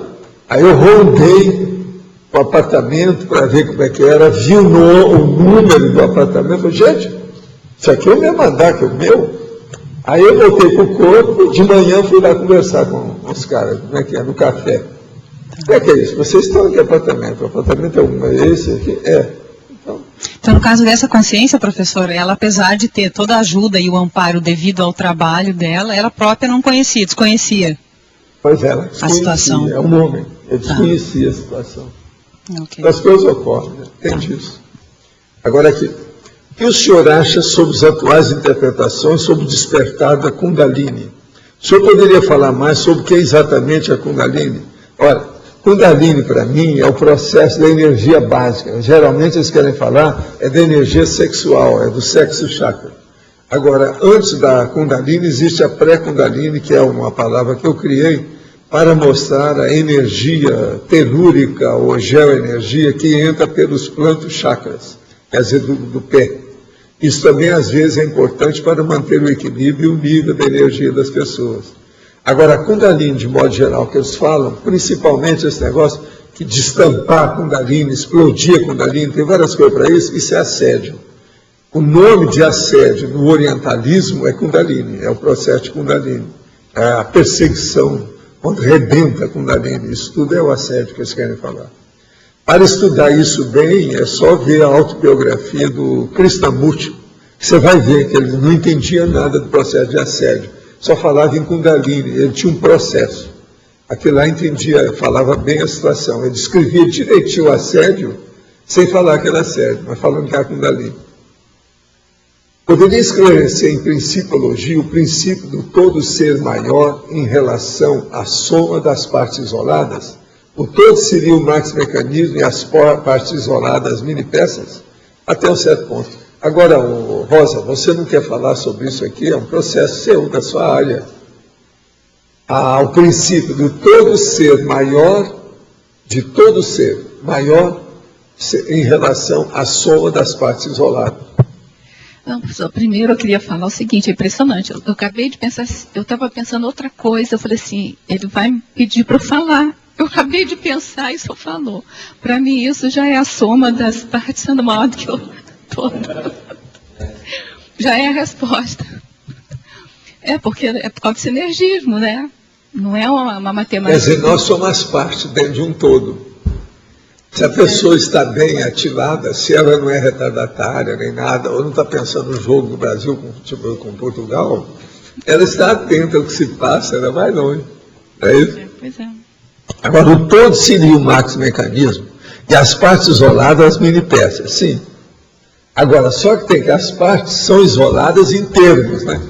Porque elas se juntam. Por causa do trabalho. Ela faz, aquilo ali tem uma fluência, tem uma integração, tem, enfim, uma colaboração, né? O tempo todo.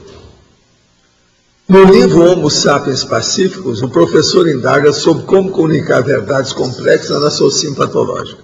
Alerta sobre o risco de falarmos apenas para quem já concorda conosco. Há aí uma chamada para um esforço interassistencial? Sim. Favor comentar relacionando o tema da subtarefa relevante. O problema todo é o seguinte, presta atenção.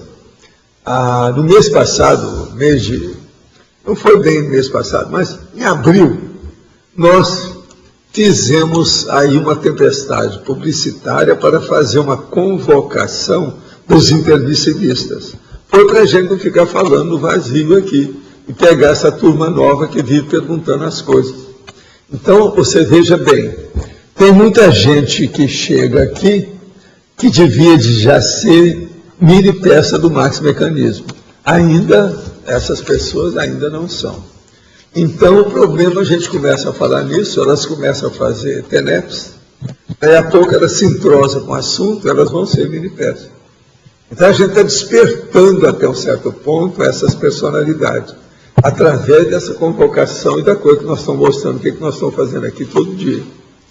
Com isso, esse chamamento cria algum despertamento de algum modo, né? É a pessoa. O problema é só isso, é bancar a seta, o despertador, trim, né? Fazer acordar aí, que são pessoas que são intermissivistas. A gente não vai fazer muito mais do que isso, é só mostrar o caminho. O mais agora é a pessoa que faz, não adianta a gente forçar. Você queria falar? Eu estava pensando aqui nesse entrosamento que tem aqui na polinomiologia, que é o primeiro polinômio. Mega foco, seriedade... Mega foco, seriedade, dedicação e entrosamento. A minha pergunta é assim, ó, aqui no intrafísico, para ter esse entrosamento, tem a grupalidade, esse conceito de grupalidade, do trabalho em grupo, do entrosamento. Mas no extrafísico, a impressão que me dá é que não é assim. Eu queria entender como é que no extrafísico é mais sério ainda. Mas mais pela parte deles, porque eles têm mais lucidez, nós não temos. Mas o entrosamento é maior. Sei, mas assim... O amparador, ele não comete erros do jeito que nós cometemos. Essas cincadas, esses pequenos equívocos, esses enganozinhos, eles não têm isso. Sei, mas também, por outro lado, não precisa de estar... Eu sei que tem grupos que vêm aqui e tal, mas não precisa necessariamente de trabalhar em grupo. Não, mas esses grupos que vêm, às vezes, eles são nômades. Eles estão de passagens, tudo. O processo é ver quem é que fixa, quem é que está aí, quem é que pertence realmente ao grupo, quem é titular. Esses outros são todos de carregação. Então em trânsito. Isso é outra coisa. Tem afinidade conosco, mas não diretamente. Assim, ó, então, assim, do meu ponto de vista, não sei se eu estou certa. Assim, no intrafísico, a interdependência é mais voltada para a dependência do que para a independência. No extrafísico poderia ser mais para a independência do que para... É mais ou menos isso aí é um processo, é uma saída que você arranjou. Mas porque tudo é interdependência. Tem muita conotação semântica ainda nisso. Está forçada a barra, não é bem Não assim. seria essa a diferença. O problema é melhor você analisar do jeito que eu faço. Analisar pela lucidez. Você tem que lembrar que no extrafísico eles têm mais capacidade de lucidez do que a gente. Quanto mais evoluída a consciência extrafísica, mais lúcida ela é perante a gente. Outra coisa, ela dispõe de mecanismos, instrumentos, ferramentas muito mais amplas, profundas, melhores, avançadas, evoluídas do que as nossas. Esse negócio de bicho no corpo que nós somos, essa parte animal, isso aí coarta, diminui, isso embitola demais a vida da gente. Você está entendendo como é que é? Lá não, a visão é de cosvisão, é de abertura. Outra coisa que você pode comparar é o seguinte, aqui tudo fecha, lá tudo abre. Então aí fica mais fácil a gente entender.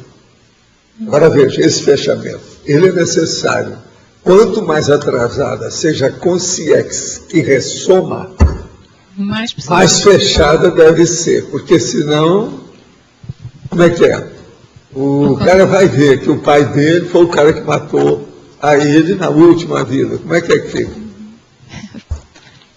Vai ter uma raiva do pai, vai brigar com o pai, vai ter uma opção do corpo que ainda está enrolado para aqui, está até aqui, ó.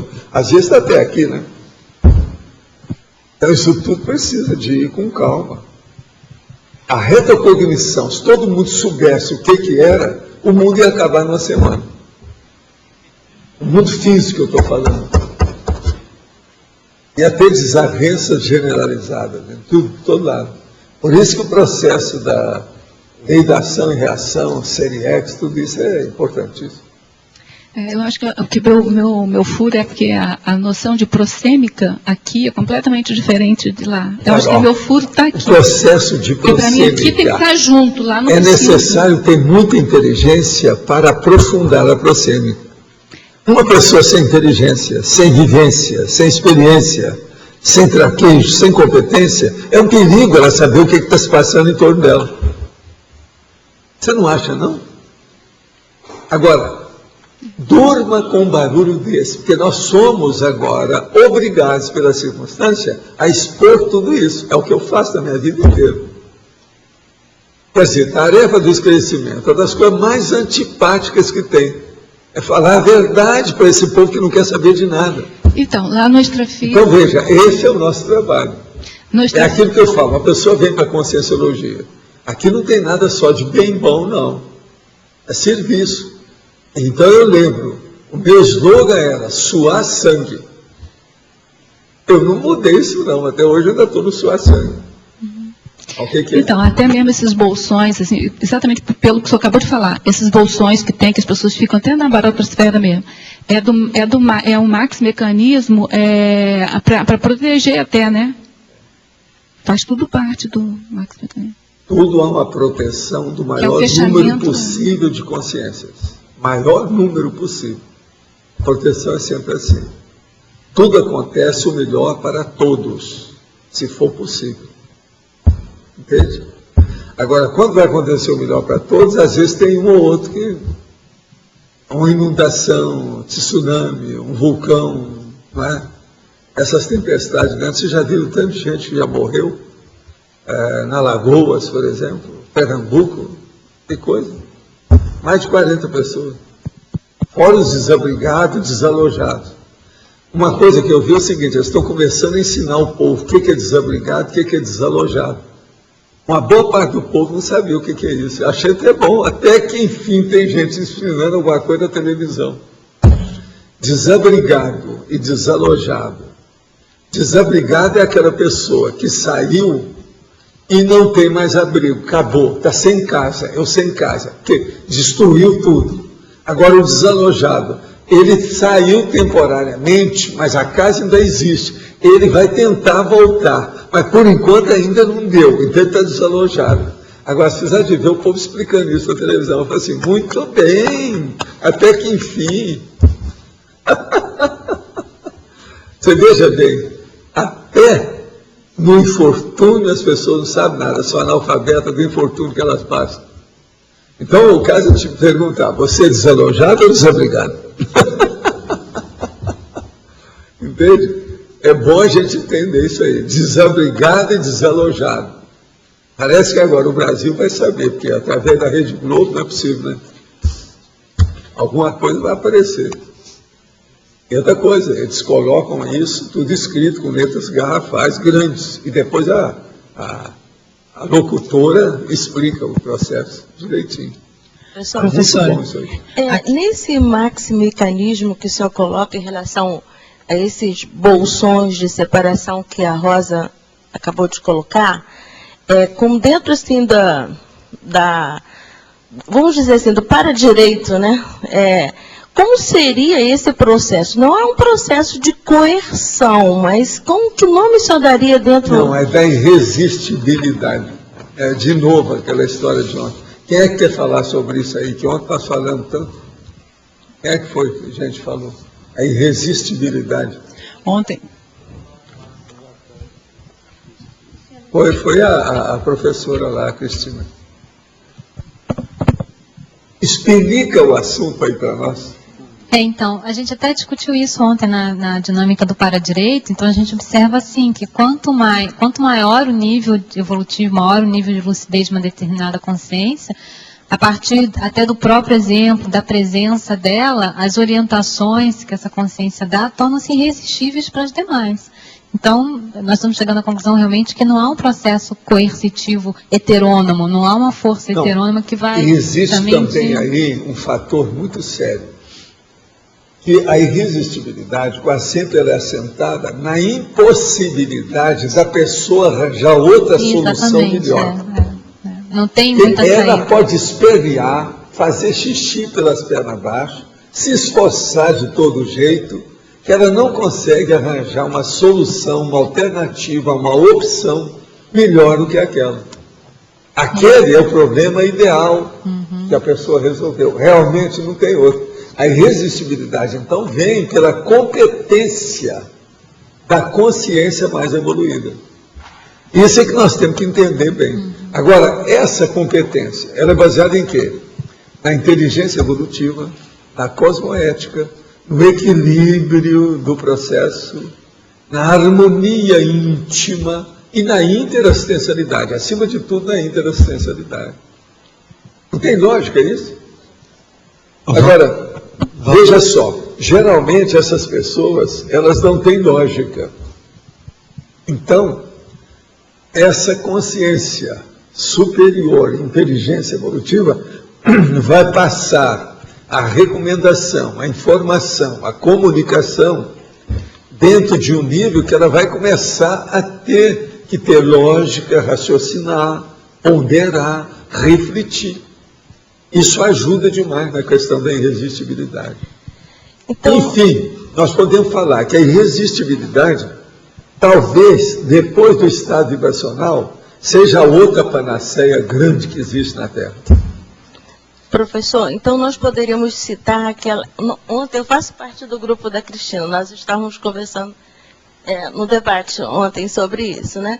Então, aquela questão ali no livro Cristo Espera por Ti, né? E que foi colocada a psicoteca para ela, e ela, aquela situação que ela não queria ressomar naquela situação, e houve uma irresistibilidade,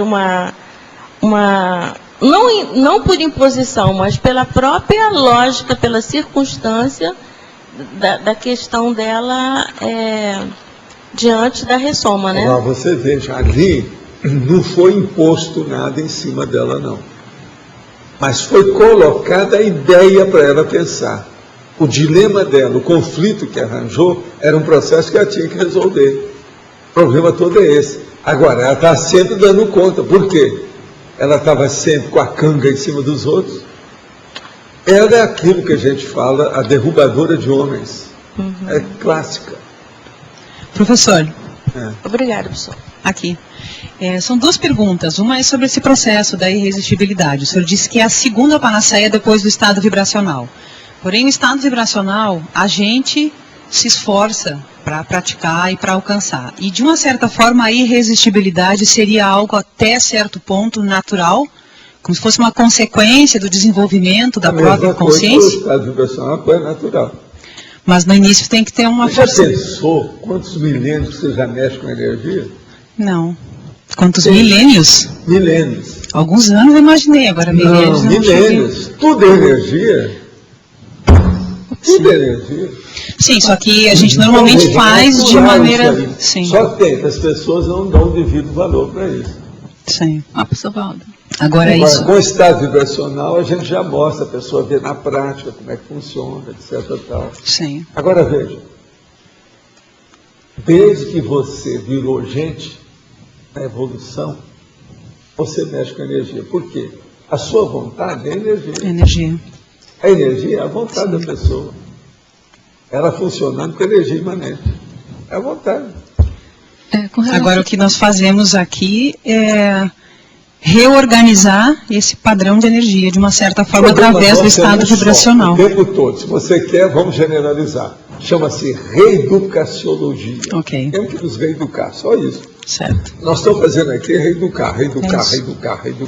Para você, a gente reeduca para reeducar. Sim. Trazer para o natural, vai reeducando.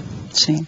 Agora, antes só de... Quer falar sobre isso? Então tá, vamos lá. Porque assim, você falou que era natural, né? E eu estava acabando de pensar que deve ter muita coisa resistiva aqui em volta de mim que eu não consigo perceber. Sim. Então, assim, não é tão natural assim. A gente tem que desenvolver o parapsiquismo, a racionalidade, a lógica, o discernimento. Não é só isso. Tem muito mais coisa antes disso. Por exemplo, lá para 1600, 1500, todas essas ondas que tem por aqui, inclusive hertzianas, do rádio, certos tipos de ondas elétricas, a frequência que você vai, ninguém pensava nisso. Tinha tudo em volta. Mais sempre ou menos existiu. Irresistível. A capite? Então agora vamos só pensar uma coisa. Entendeu? Nesse momento, 25 de junho de 2010, você já pensou o tanto de coisa que está aqui em torno da gente, que não sabe nada? Daqui 2 séculos você vai falar, você lembra daquela abertura no jogo de futebol? O cara vai lembrar só do jogo do futebol. Aí eu falo assim, você está falando da subtarefa relevante. É dia 25 de junho, depois do São João e antes do São Pedro. Isso é que é a voz popular falando desse jeito. É a vida, mas o tanto que tem. Agora, o pior é isso não. Vamos agora pensar sobre essa mesma área. Até 1800, por exemplo, não havia o Pasteur. O Pasteur, então, chegou, teve uma vida muito brava, fez uma opção de coisa, bateu na mesa, fez um monte de coisa, ficou bravo e começou a mostrar tudo quanto era bicho. Então começaram a descobrir micróbio, bactéria, verme pequenininho, tudo. Atualmente ainda tem um monte, ninguém está sabendo como é isso. H1N1 apareceu, é uma pandemia no planeta inteiro. Mas a turma já está começando a ver. Agora você pensou quantos não deve ter aí que nós ainda não sabemos disso? Está tudo aí para ser feito. De modo que vamos estudar. A vida é dura, é aquilo que eu falo. E outra coisa, a natureza humana não falha. Se a natureza humana chegou até um certo ponto, não adianta forçar que ela não vai andar assim. É a pessoa que vai fazer aquilo andar. Tem que ser a natureza, é ela. Ela tem que decidir, ela tem que entender. Por isso, é muito importante a irresistibilidade. De vez em quando, aqui, nos nossos conceitos, já tem uma certa irresistibilidade. Sim. O Flávio está aí, né? Eu não posso falar dele. Ontem, por exemplo, ficou irresistível a condição dele. A hora que ele falou do testículo, tinha umas 5 coisas irresistíveis, que não adiantava ele combater. Isso é irresistibilidade do ponto de vista mental somático. Está claro? Sim. Então, começar a entender? Começou a clarear. A hora, por exemplo, que ele vem falar que não existe, aquilo que é o pior, que não existe diminutivo em dicionário. É uma coisa terrível, não dá. Agora veja, a intenção dele era boa, mas ele já leu pouco dicionário, está na cara. A Socorro mandou para mim que ela encontrou no Google, no dicionário informal. Sim. A palavra testículo, mas sim. O dicionário informal não é formal. Informal tem de tudo, tem até o burufufu, tal, titititi, o lululu, tem as coisas todas. Professor, e sobre o abrir e fechar, que o senhor falou antes, aqui a tendência é focar, fechar, lá no extrafísico a tendência é abrir. Como funciona isso em termos de curso? A tendência aqui é o seguinte, na hora que você arranja um corpo para você se manifestar, há um restringimento intrafísico na situação, isso é um fechamento. Então a primeira coisa que existe nisso, o seu livre-arbítrio foi para o espaço, ele é pouco, ele diminuiu. Focou. Agora, então, o que se passa? Você entrou dentro de uma caixa. O corpo humano é a caixa humana de vida, a máquina humana para você viver.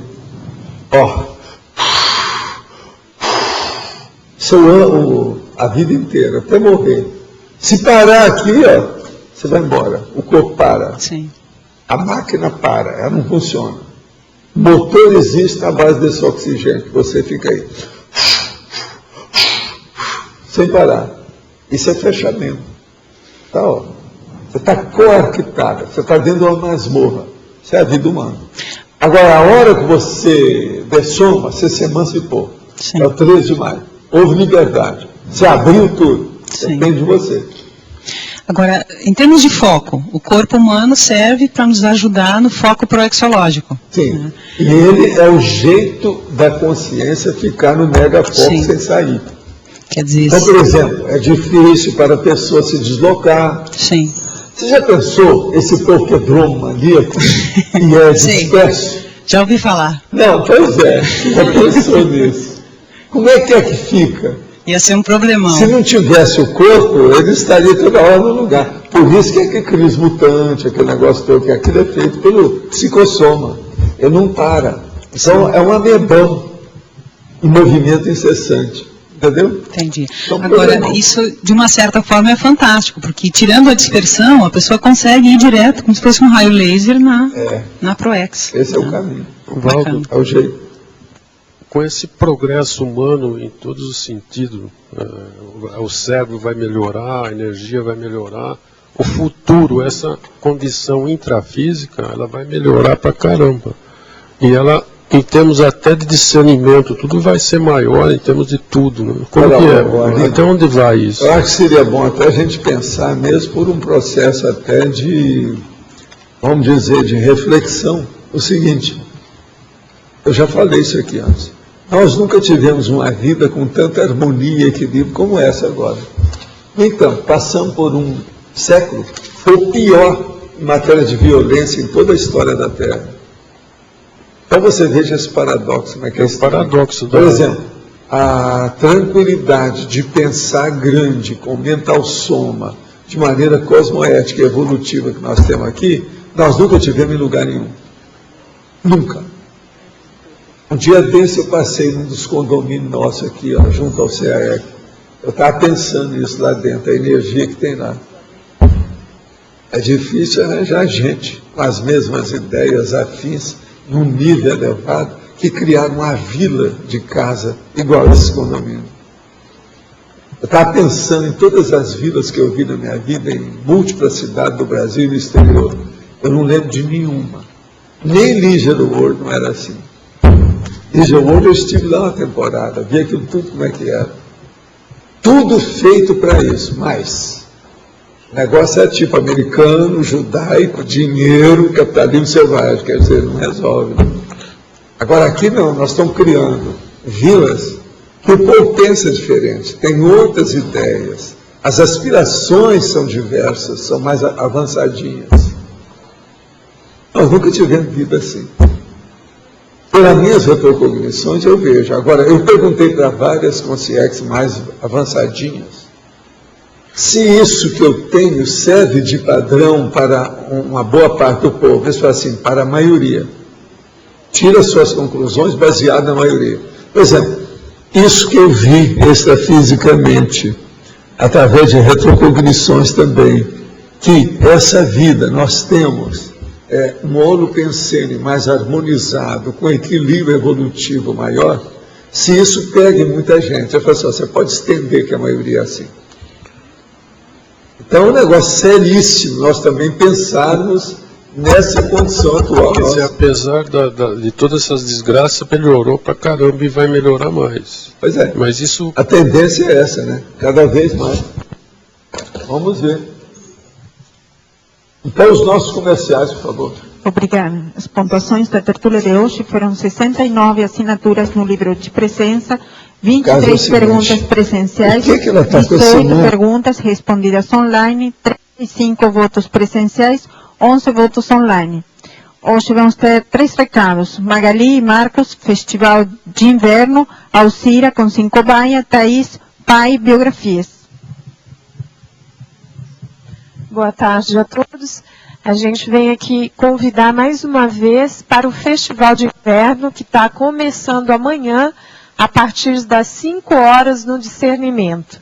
Então, a gente convida a todos aqueles que ainda não adquiriram o ingresso, podem estar comprando comigo, ou ali no CAEC, ou Discernimento. O valor é R$5. E a gente vai ter lá diversas atrações, os talentos gastronômicos, vamos ter exposições e o Marcos vai falar um pouquinho da música aqui. Obrigada. Então, gente, eu estou como coordenador musical lá do festival, né? A gente está fazendo uma brincadeira grande, ensaiando e tal, mas convidando também para vocês participarem lá. Hoje tem ensaio de tarde, já tem várias pessoas que vão participar, cantando, tocando, né? Rose Salles, Gustavo Amaral, Roberto Rezende, a menina Mayra, eu, João Melo, tem um monte de gente, né? Até o Antônio não sei se vai confirmar, mas também, talvez, Flávio Amaral, Paula Padilha, tem músicas de todos os estilos, tá? Desde música clássica, né, erudita, até música mais popular. Enfim, a gente não vai ensaiar amanhã também, né, Magali? De manhã. Tem um mutirão hoje e amanhã, quem quiser participar, né? E é tudo em favor da trilha ecológica, gente. Está ficando muito bacana, e então eu acho que todo mundo devia participar. Quem quiser assistir também o ensaio, mesmo não se dispondo a se expor, cantar, nem tocar, pode ir também, a gente pôs algumas cadeiras lá no auditório do discernimento, tá? Participe então. Obrigado.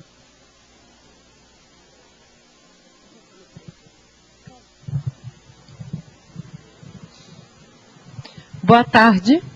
Nosso convite hoje são para todos os intermissivistas que querem fazer o curso com cobaia voluntária do Conscienciograma. Esse curso acontecerá nos dias 2, 3 e 4 de julho, aqui em Foz, na sala da Conscius, e os professores serão Everaldo Bergonzini, Luimara Schmidt. Ainda temos vagas, e o professor Cláudio vai dar novas informações sobre o curso. O curso ele se caracteriza por um ambiente de interconfiança, e assim, sempre quando se fala em crítica, as pessoas ficam preocupadas, né? Então, assim, quem quer trabalhar com crítica, tanto para fazer crítica como para receber crítica, esse é o momento, quer dizer, a gente tem que trabalhar a questão da criticidade a partir da autocrítica. O curso, além disso, tem a questão do despojamento para a interassistência, doar e receber feedback. Então é uma oportunidade bem familiar, bem em casa, para a pessoa se colocar e aí ter uma noção melhor da sua autoimagem. Então, às vezes a pessoa tem uma autoimagem equivocada e assume funções, obrigações além do seu potencial e gera então uma dispersão. Então é um curso muito importante para quem quer começar a desenvolver a autocrítica. Então as inscrições podem ser feitas pelo CAEC 3525-2652. E lembrando, o curso é dia 2 de julho a 4 de julho. Começa sexta-feira, estão todos convidados e ainda tem vagas, hein? Obrigado. Obrigada. Boa tarde a todos. Em nome da Reaprendência, gostaria de convidar primeiro para a nossa aula aberta que ocorrerá hoje, com o professor Eliel Queiroz, sobre amparalidade, ali na sala da Reaprendência. E também estamos convidando a todos os interessados, tertulianos e teletertulianos, para o PAI especial sobre biografias. Vamos tratar tanto de biografias do Confúcio, Pitágoras, Darwin, Leonardo da Vinci, Swedenborg, JK, entre outros. Outras personalidades que nós consideramos relevantes. E o curso terá início no dia 25 de julho, até o dia 17 há descontos. Por favor, entre em contato ou com a recepção ou com o e-mail contato@reaprendentia.org e o curso ocorrerá tanto de modo presencial quanto online, aos domingos, das 8h30 às 11h30. Muito obrigada. O verbete eleito para amanhã é Consim Polissêmica e a especialidade somatologia. Obrigada e boa tarde a todos.